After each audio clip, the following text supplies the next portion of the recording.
अब केकेआर की बात कर लें आप आकाश जी, क्योंकि अभी एक ब्रेक है, आई थिंक 6:20 पर वहां पर जो है वक्त बताया उन्होंने कि तो सारी टीम्स, आप लोगों के मन में जो भी सवाल हैं भाई, वो सारे सवाल आप लोग भेजें भी, आपके एक एक चीज जो है डिस्कस भी कर रहे हैं हम। और बड़ा ही जबरदस्त ऑक्शन डे चल रहा है और अनएक्सपेक्टेड लाइंस, हमने वहां पर जो चीज कही थी कि ये ऑक्शन आपका इंडियन प्लेयर्स के लिए होगा और डोमेस्टिक प्लेयर्स, और इवन काफी लोग अभी भी यार इन प्लेयर्स से जो है परिचित नहीं है कि ये हैं कौन है, उन्होंने किया क्या है। तो हम यहाँ पर लगातार हर दिन जब भी आपके साथ कवरेज करते थे, नामों पर बात करते थे, काफी इंटरव्यूज भी हमने इन प्लेयर्स के साथ आपके किए भी हैं, वो भी आप देख सकते हैं। इंटरव्यूज पर भी आप जो नजर डालें कि इनकी जर्नी क्या रही है। लेकिन केकेआर पर अगर आ जाए, केकेआर की ऑक्शन स्ट्रैटेजी मुझे लगता है थोड़ा सा लैक कर रहे हैं वो। उसमें पता है क्या था, आई थिंक इन्होंने साफ जाहिर यही दिखा दिया कि आपकी सबसे प्रायोरिटी थी पिक में, आप वेंकी के लिए क्यों नहीं स्पेंड करने गए 7 करोड़ से फालतू, क्योंकि आपने पहले अपने 3 ओवरसीज पिक करने थे जिन्हें आप अपने 11 में फीचर करवाओगे। आपने एक प्रीमियर फास्ट बॉलर पिक करना था, पथिराना पर आपने ओवर स्पेंड इसलिए करा क्योंकि फिर बाद में आपको लगता है आप जाएंगे इस पे, डफी को आप पिक नहीं कर पाए, मैट हेनरी अनसोल्ड जा रहे हैं, फिर आपके पास बचते ही क्या इस ऑक्शन में। इस ऑक्शन में सबसे बेस्ट बेटर जो आ रहा था ऑन मतलब अवेलेबल लिस्ट में थे कैमरन ग्रीन, वो केकेआर ने पिक करे। 25-20 मुझे लगा अच्छा खासा पिक है। उसके बाद भी आपके पास इनफ पर्स रिमेनिंग था, लेकिन 2CR में अगर आप वहां पर फिल एलन को पिक कर रहे थे तो उससे पहले आप वहां पर जेमी स्मिथ को भी पिक कर सकते थे, बट नेवर माइंड, क्या पता आगे जाकर दोबारा से एक बैकअप विकेट कीपर पिक कर ले।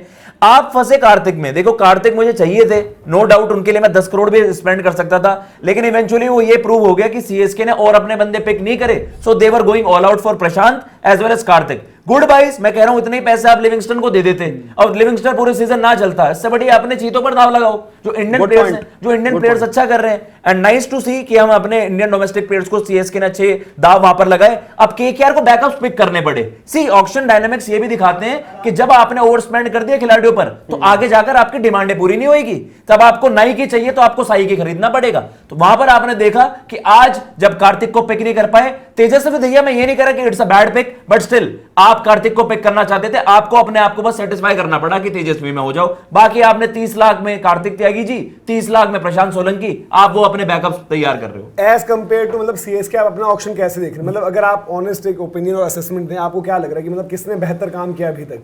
सीएसके भी मिस आउट करी है, ऐसा नहीं देखो सीएसके ने अभी ग्रीन ले पाई है, लिविंगस्टन की तरफ उन्होंने जाना नहीं है। मुझे पता नहीं ब्रेसवेल उनकी सोच लगती थी पहले से, हो सकता है ब्रेसवेल होल्डर जो भी हो जाए, बट एज ऑफ नाउ कैसे देख रहे हैं? क्योंकि उनको भी है ना कि मतलब उनका लाइनअप भी बड़े यंगस्टर्स आप उनके जो फिनिश के रोल में रहेंगे, चाहे वो ब्रेविस हो जाएं, प्रशांत हो जाएं, कार्तिक हो जाएं, इन लोगों में से कोई होंगे। महेंद्र सिंह धोनी बस नाम के लिए वहां पर है, इनके साथ सपोर्ट सिस्टम इनका ही रहेगा। मेरे लिए इंटरेस्टिंग ये होगा कि देखो आपके जो ओवर स्लॉट ओवरसीज वाले जो स्लॉट्स हैं उनका जो कॉम्बिनेशन खेलने वाला होगा प्लेइंग 11 में, आप ग्रीन तो खिलाओगे, नरेन आपके पास है, पथिराना आप खिलाओगे, तो जब आप अब एक ही अफोर्ड कर सकते हो जो कि आपका विकेट कीपर फिन एलन हो जाता है, तो आपको इंडियन प्लेयर्स पर कैश इन करना था, तो व्हाई नॉट वेंकी? मेरा सवाल बस इतना सा है। अब आपको अपने टॉप ऑफ द ऑर्डर आपको रहाणे दिख रहे हैं, जो कि मुझे डाउट है भाई उन पर। आपके अंकृश हैं, अंकृश अच्छी क्रिकेट खेलते हैं, बट स्टिल आपको वो एक्सप्लोसिवनेस चाहिए। फिर बीच में all of a sudden Cameron green आते हैं, रिंकू आते हैं, देन आपका थोड़ा सा खत्म है। ये भी सोचो ना कि आपके टॉप ऑर्डर तो आपने रिटेन कर रखा था, आपके टॉप ऑर्डर में रहाणे और अंकृश को तो आपने ऑलरेडी रिटेन कर रखा था,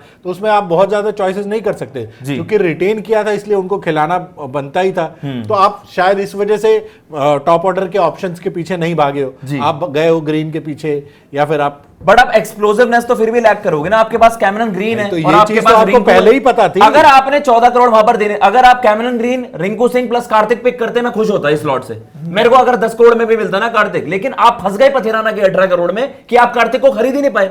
आप 64 करोड़ लेने के बाद भी आपकी अफोर्डेबिलिटी नहीं है, तो आप अपनी ऑक्शन स्ट्रेटजी में फ्लॉप हो गए। तेजस्वी के पास गए, फिर हम तेजस्वी 3 करोड़ में। तेजस्वी भी अच्छे हैं, तेजस्वी ने भी अपना नाम, आई होप कि उसको रेगुलर फीचर करवाएं, खिलाएं। और मतलब देखो आपके लिए ये भी एक सवाल होगा, मतलब मैं तो चाहता हूं पर्सनली अनुकुल रॉय को 11 मिले। यस भाई वो बंदा इतना कर रहा है परफॉर्म, बहुत तगड़ी परफॉर्मेंस चाहिए। आज प्रशांत वीर कार्तिक को किस बेसिस पर मिले? परफॉर्मेंस पर मिले। बहुत अच्छी भाई, अनुकुल रॉय को क्यों ना 11 मिले? ये बहुत अच्छी चीज है, वो थोड़ा सा देखना पड़ेगा। आप मतलब कि केकेआर की आप भी देख रहे हो, सबसे बड़ी लड़ाई आप दोनों के बीच थी, तो कैसे आप देखते हैं केकेआर वर्सेस सीएसके ऑक्शन, किस तरीके से आपको लग रहा है अभी तक? आई थिंक मुझे तो ऐसा लगता है कि सीएसके ने थोड़ी बाजी मारी है। मेरे को लगता है कि केकेआर के लिए जो एक सबसे बड़ा आई थिंक जो प्रॉब्लम पॉइंट रहा है ना, जो इवन आकाश ने भी सही मेंशन करा है, वो ये था कि पथिराना के लिए आप जरूरत से ज्यादा चले गए हो। आई थिंक अगर वहां पे ना होता तो मे बी आपने जो अभी डोमेस्टिक से मतलब जो कुछ बाइज लिए ना, वो आप थोड़ा और बेटर मतलब ले सकते थे। That's where I feel CSK ने बाजी मारी। And I think once again it's not about setting a narrative also.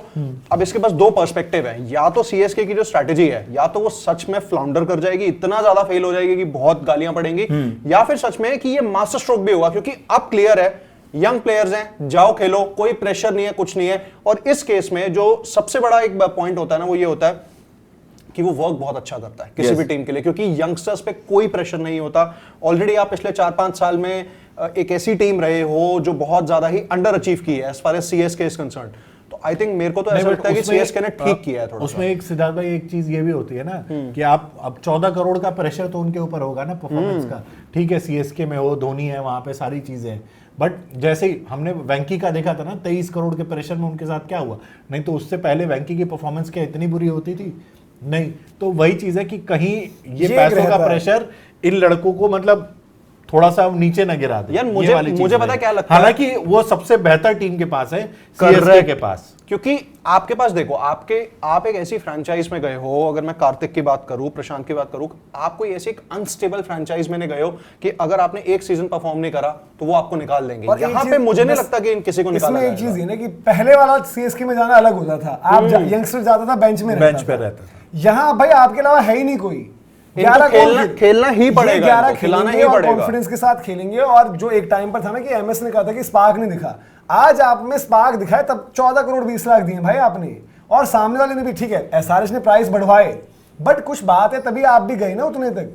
उस फ्रंट पर आप अभिनव आप कैसे देख रहे हो सीएसके की स्ट्रेटजी? मेरे को अभी भी थोड़ा डाउट लगता है इनके 6, 7, 8 वाले उसमें। क्योंकि जडेजा गए थे, सैम करन भी वहीं खेलते थे ज्यादातर, लेकिन मेरी पिछले साल से अभी भी यही दिक्कत आ रही थी कि ये लोग क्लोज तो जा रहे थे मैचेस में, फिनिश नहीं कर पा रहे थे मैचेस को। लेकिन मुझे अभी भी देख के लगता है कि इनकी फिनिशिंग अभी भी मुझे इतनी ज्यादा वो देती नहीं है कि मैं इनसे ज्यादा खौफ खाऊं। अभी मतलब इनको अपने आप को साबित करना, वही मतलब प्रॉमिस है, जैसे हम कहते हैं कि इन प्लेयर्स में जो है प्रॉमिस है। और फिर खिलाएंगे किसको? 6, 7, 8 अभी डिसाइड मेरे हिसाब से हो नहीं, क्योंकि एमएस तो 8 आएंगे, फिर 6, 7 पे किसको भेजेंगे? जो ये यंगस्टर लिए इनको, इन पे सारा मतलब दबाव और आएंगे यही, क्योंकि और कोई है ही नहीं यार। या तो देखो मैं वही कह रहा हूँ कि इनको जो एक बंदा चाहिए, आइडियली इनके ओवरसीज की कॉम्पोजिशन जो चेन्नई की बन चुकी है, एक ब्रेविस रहेंगे, एक एलिस होंगे, एक आपके नूर है। अब आपका स्लॉट एक है, आपने इंडियन बैटर्स ले लिए सारे, है ना, आपको इंडियन बैटर चाहिए, मतलब ओवरसीज बैटर चाहिए ही नहीं आपको, या तो बॉलर चाहिए ऑलराउंडर चाहिए। अब उस ऑलराउंड कैटेगरी में एज ऑफ जो देखकर जिन 2 ऑप्शंस की आप बात कर सकते हो, चेन्नई स्पिन क्या ऑप्शन में तो देखते हैं ना, और ऑफ स्पिन पर ब्रेसवेल, ठीक है आज ब्रेसवेल की परफॉर्मेंस नहीं आ रही, बट एक स्टीफन फ्लेमिंग भी बैठा हुआ है वहां पर। और दूसरी चीज मे भी बाद में क्या पता लिविंगस्टन कि दोनों तरीके की स्पिन कर देगा, बैटिंग कर देगा, फिनिश में काम आ जाएगा, बट उसके ऊपर भरोसा नहीं होता है। ब्रेसवेल खराब कर रहा है, बट मैं भरोसा कर सकता हूँ। होल्डर मुझे सेफ बैट पता नहीं क्यों यार नहीं लगते, मेरे को भी मैं जेसन होल्डर पर भरोसा कभी अच्छा करता है, कभी नहीं। आई थिंक सीएसके के केस में मुझे एक बात जो सही लगती है ना, वो इस बार उन्होंने फिर इस ऑक्शन में करी। या जरूरी नहीं है कि अगर किसी ओवरसीज प्लेयर के साथ एक वाइब है ना, या फिर एक वो है कि वो एक बड़ा नाम है, जरूरी नहीं है कि आपको उसके साथ जाना है। आपको पता है कि अगर आपके पास लिविंगस्टन एक बेस्ट ऑप्शन है, पर अगर वो आईपीएल में अच्छा नहीं कर रहा है, तो आप क्यों जाओगे फिर उसके साथ? उससे बेटर है कि आप किसी यंग प्लेयर में इन्वेस्ट कर दो। सो आई थिंक वो जो एक वाइब क्रिएट हो जाती है, जो एक नैरेटिव क्रिएट हो जाता है ना कि लिविंगस्टन ज्यादा जाएगा, ये ज्यादा जाएगा, वो ज्यादा जाएगा। एक तो ये है कि आईपीएल ऑक्शन की अनसर्टेनिटी रहती है, कुछ भी हो सकता है। किसी को 14 करोड़ मिलते हैं तो क्विंटन डिकॉक 1 करोड़ में मतलब बिकता है। तो आई थिंक ये एक अनसर्टेनिटी रहती है। और दूसरी बात ये भी है कि I think CSK is living up to their reputation, जो वही कर रहे हैं जो वो करते हैं। हमने जो डिस्कस किया भाई सीएसके वर्सेस केकेआर, इस पर आप भी अपनी राय दीजिए, क्योंकि दोनों के ऊपर ये ऑक्शन हमारा एक था ना कि टॉकिंग पॉइंट, कौन किसको ले आता है। ग्रीन ऑब्वियसली केकेआर के पास ही गए, उसके अलावा जिन प्लेयर्स की चर्चा थी वो गए ही नहीं है। लिविंगस्टन अनसोल्ड है, जेमी स्मिथ आपके अनसोल्ड हैं, जेकब डफी बेस प्राइस पर उठ गया, मैट हेनरी अनसोल्ड है, बाकी नाम कुछ आने बाकी। तो आप बताइए कमेंट सेक्शन में आपको कौन लगा विनर, जो आपका पहला राउंड होगा, क्योंकि अब जो है ब्रेक लेने के बाद आई थिंक एक्सेलरेटेड चलेगी, तो वहां तक आपको विनर कौन लगा, सीएसके या केकेआर? कमेंट में बताएं।